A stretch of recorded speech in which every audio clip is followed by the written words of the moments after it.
ఓం శరవణ భవ. వల్లి దేవసేన సుబ్రహ్మణ్యేశ్వర స్వామి దేవాలయం. హరే శ్రీనివాస, నేను మీ రమాదేవి.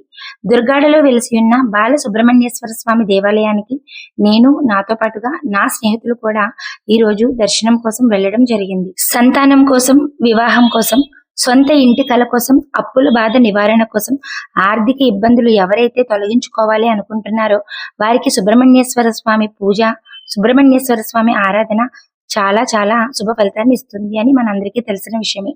అయితే ఈ గుడికి వచ్చినంత వరకు కూడా మాకు తెలియదండి ఈ గుడిలో ఇంత విశిష్టత ఉంది అని. చూసినా విన్నా మా కళ్ళు చెవులు ఆశ్చర్యానికి లోనయ్యాయి. 7 సంవత్సరాల క్రితం ఇక్కడ ఒక పాము 27 రోజుల పాటు జనసంచారంలో ఈ గుడి ప్రాంగణంలో ఉండేవారని, ఎంతమంది వచ్చి ఆ నాగేంద్రుడిని దూర ప్రాంతాలకు విడిచిపెట్టి వచ్చినా కూడా మళ్ళీ ఇదే స్థలంలోకి వచ్చి ఈ గుడి ఉన్న ప్రదేశంలో ఉన్నారు అని, 27వ రోజు అనగా ఆషాఢ బహుళ షష్ఠి రోజున నాగేంద్రుడు శివ సాన్నిధ్యాన్ని పొందారు అని, ఏదైతే ఇలా జరగడం అనేది దైవ ఆజ్ఞ కింద భావించి ఈ యొక్క ప్రదేశంలో ఆలయాన్ని నిర్మించారని, ఇక్కడ మేమున్న ప్రదేశంలో పాము యొక్క జాడ కనిపించడం మమ్మల్ని ఆశ్చర్యానికి లోనయ్యేలా ఇదంతా విన్న తర్వాత చాలా అంటే చాలా సంతోషించాము.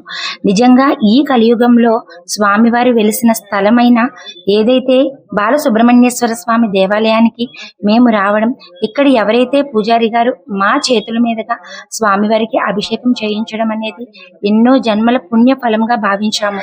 అంతేకాదండి, ఇంత మహిమాన్వితమైన గుడిని మంగళవారం నాడు దర్శనం చేసుకోవడం చాలా సంతోషాన్ని ఇచ్చింది. ఎవరైతే సంతానం కోసం, వివాహం కోసం, గ్రహ దోష నివారణ కోసం బాధపడుతున్నారు, స్వామివారి యొక్క దర్శనం అనేది చాలా శుభదాయకం. ఎంతో మంది వారి యొక్క ప్రాబ్లమ్స్ నెరవేరాయి అని ఇక్కడ ఉన్న వారి మాటల్లో మేము తెలుసుకున్నాం. ఈ కలియుగంలో సుబ్రహ్మణ్యేశ్వర స్వామి దర్శనం అనేది, అది కూడా స్వయంభూ సుబ్రహ్మణ్యేశ్వర స్వామి దర్శనం అనేది ఎంతో అద్భుతమైన విశేషం. భగవంతుడు ఉన్నాడు అన్నదానికి ఇంతకన్నా నిదర్శనం ఏమైనా ఉందా?